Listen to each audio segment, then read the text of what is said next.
Hi guys and gals and all my non-binary friends. So today I wanted to discuss Dr. Moore and specifically how Black women are unprotected. I just posted a Michelle Obama video where I discuss like the misogynoir and transphobia that Michelle Obama has to deal with. And when I was looking at this story, when I first saw this story, it really hurt, honestly. It just reinforced everything that we already knew, that the hospitals aren't even safe for us. There is nowhere that is safe for Black bodies. And like seeing Dr. Moore, someone who is a literal doctor, suffer from the same biases that everyday Black people have to suffer for, it's just like, first of all, I don't believe in respectability politics. I believe that it does more harm than it does good. And so to hear people say, oh, the fact that she's even a doctor and she still has to suffer through this, the fact that anyone has to suffer through the racist biases that hold the hospital, the medical community is just disgusting. No person should have to endure this. No person should have to keep explaining to their doctor that they're in pain and their doctor doesn't want to give them anything because Black people are drug addicts, and if you give them a little pain reliever, of course they're just going to be coming and fiending for more. And it's offensive. And the thing about white supremacy is it's a double-edged sword, right? So the reason why the Black community missed the opioid crisis is because doctors don't tend to not prescribe like narcotics and pain relievers, strong opioids to Black people because they assume that most Black people are drug addicts. And it's like, what? We're drug addicts?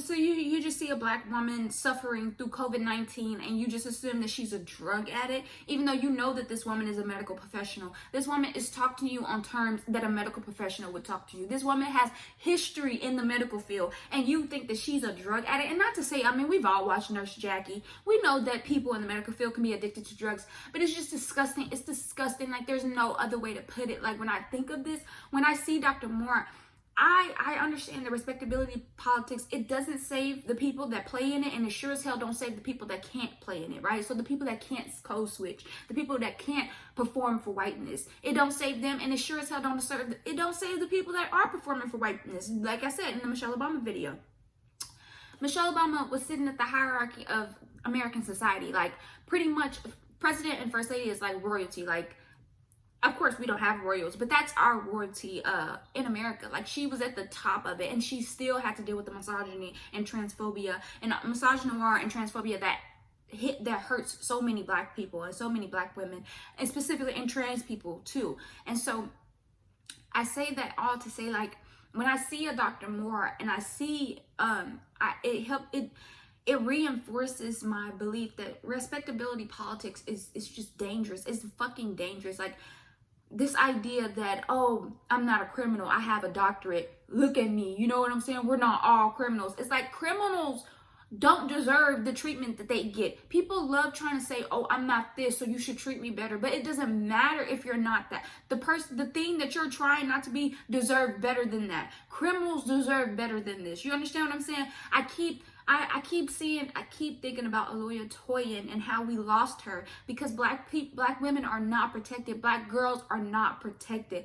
I felt so disappointed when we found out she had passed, like that she was murdered, because I felt like I had failed her. And I know that's so fucking egotistical and like main character syndrome, but it's just like all of us are out here.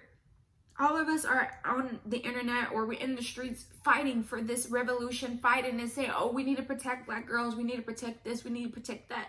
But when I first saw Toyin's picture on the internet and people were saying she was missing, I did not retweet her picture. I did not retweet the post. And it's not just guilt from not retweeting because eventually I did. I'm just saying the first time I saw her on her tweet, like the tweet of saying like, oh, spread this girl is missing, I didn't retweet that. And I have to look at myself and say, why didn't I retweet? What about Toya made me feel like I didn't have to retweet?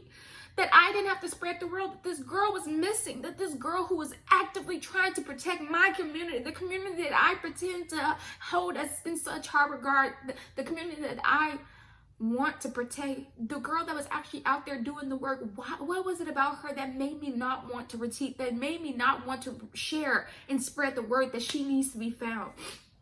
And I think that the most important work we can do in this world is like working on ourselves and trying to undo the biases and the hate and the just discrimination that we have for all different type of people, whether it be criminals, whether it be trans people, whether it be darker skinned people, whether it be people we deem not classically beautiful, or whatever the fuck Van Jones said. And it's just like, we have to unlearn that. Like, I don't know what it was that made me not retweet, but I did it, and I'm ashamed of that, and I will admit it. But I feel like it's important for all of us to admit that we don't be there for Black women. We're not there for Black women, and it's just sad. It's fucking sad. It's fucking sad. Black women are not protected. Black women are seen as strong, and so therefore they don't need protection. They don't need people to check on them. They're not worthy of you to care about them. They're not worthy of safety. They're not worthy of doctors they're not worthy enough for the doctors to slow down what the fuck they are doing and listening to them. Black women are not worthy of people listening to them. And that's why Dr. Moore died. Now, allegedly, we can say all we want about, because no one can really, well, I can't really pinpoint and say, okay, because of this woman died, because COVID has taken a lot of people. But there is video evidence of this woman saying, hey, I'm not getting the treatment I need, and 2 weeks later this woman has passed. It's not a coincidence. It's not a coincidence. It's not just a happenstance. It's not. It's systematic oppression. It's the systematic genocide that is happening to Black people. This systematic enslavement of Black people in jails. Do y'all understand that? Like, we are being murdered in the street, murdered in hospitals, murdered at the grocery store, murdered in prisons, enslaved in prisons, making 5 cents an hour to work for these corporations. And I mean literally 5 cents in these prisons. And I know a lot of people see that and are like, well, they're criminals. They don't deserve to make money. What do they deserve? What do humans really deserve? And it's sad that I have to make you understand that Black people are humans, and criminals are humans, but these are human beings, and y'all have them, the way that that the United States government has first of all, the way that the United States government has let COVID-19 just spread all over the place is ridiculous. It's insane. It's disgusting. But the way that the United States government has purposely left people in prison so they can just be sitting here. I read one story where this lady is saying basically people are going to sleep with masks in these prisons because the person that they're bunking with has COVID-19, has tested positive for COVID-19. You're watching your fellow inmate die, and you're basically just waiting to die. It's a petri dish of just disease, and it's disgusting. And it was already like that. Prisons were already unsafe. They were already inhumane conditions, and we rationalize it as, oh, they're criminals, so it's okay. But the whole point of the justice system is to rehabilitate these people, is to help these people. So for you to say, oh, not only am I going to separate you from society, but I'm going to put you in living conditions that are uninhabitable for a human. I'm going to let you die of this disease slowly, even though the only reason why you're in this prison is because you literally cannot afford to pay to not be in prison. Like, do y'all understand that a lot of people are in jail and in prisons because they can't afford to pay for their freedom? This is America, and people can't afford to pay for their freedoms. And I'm tying this all in because it's all the same shit. The way that prisoners are discriminated against is the same fucking shit, y'all. The same way that Black women are more like 100%, 300% more likely to die from childbirth than other races. It's the same fucking thing, y'all. It's the same thing. There was no reason why this woman should have been on Facebook asking for help when she's in a fucking hospital. And then I read the New York Times article and it's like, this woman's like, you hear this about poor people and you're like, well, that's sad. But then you hear it's a this is happening to a doctor and you're just like, we gotta fix this. This is why I say respectability politics is a sham. It is a scam. It is a scam. For you to feel like, oh, poor people, that's sad that that's happening to poor people, but you feel even more sad because it's happening to someone with a little bit more privilege. Like, it's disgusting. It's all disgusting. It all feeds into the same thing. And it's all connected. The way that Black people are not protected, the way that specifically Black women and Black girls are not protected, the way that we think that they're strong and they know what they all this other bullshit. It's just bullshit, and it's excuses. It's just you trying to make excuses for why you don't give a shit. And that's all it is. Them doctors and nurses saying that they were intimidated is making excuses for why they did not give a shit about this woman. Why they didn't listen to her when she said she could barely breathe. It's the same fucking shit. That's it. That's it. I don't even have like hyped up energy for these last two videos because it's really been fucking draining to see how Black people and Black women specifically and Black girls and Black trans women are just not protected. They're just not. Femme presenting Black people are not protected.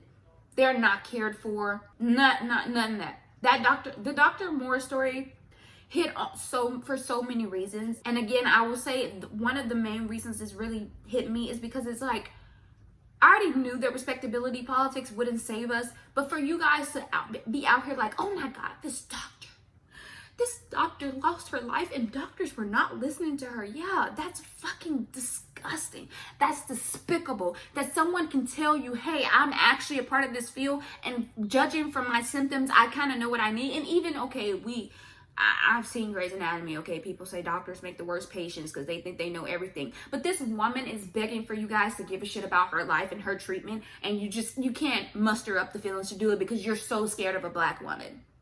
It's fucking disgusting.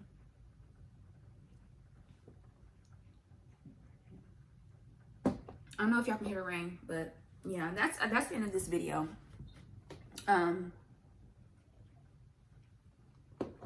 After we found out Toyin had been murdered, I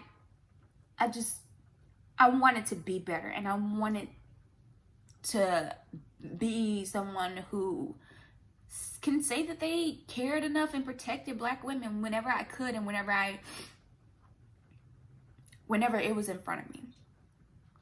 And so to see Black women continue to be murdered, continue to not get the treatment, the care, the protection, the safety that any bare minimum human, any bare minimum person would deserves, just bare minimum care. It's just sad. It's so sad. And then like recently, people destroyed Breonna Taylor's Breonna Taylor had a bust, and I want to say California, and they came and vandals destroyed it. And it's like, what about Breonna Taylor is so offensive? This woman was murdered in her bed. What are you offended about? Are you offended because people actually have the audacity to give a shit about a Black woman? Is that what you're offended by? Cheers.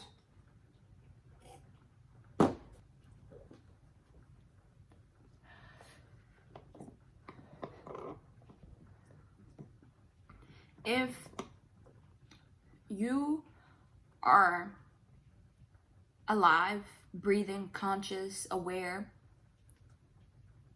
protect Black women. Speak up for Black women. Listen to Black women. Think about Black women. Consider Black women. Stop acting like you know everything that's best for them, because you don't. And I'm also talking to Black women.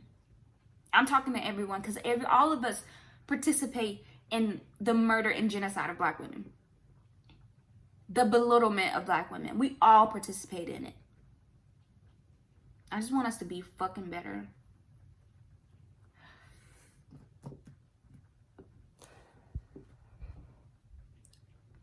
All right. On that note, You guys take care of yourselves, take care of each other, wash your hands, wash your face, wear a mask, wash the ass, and don't be an asshole.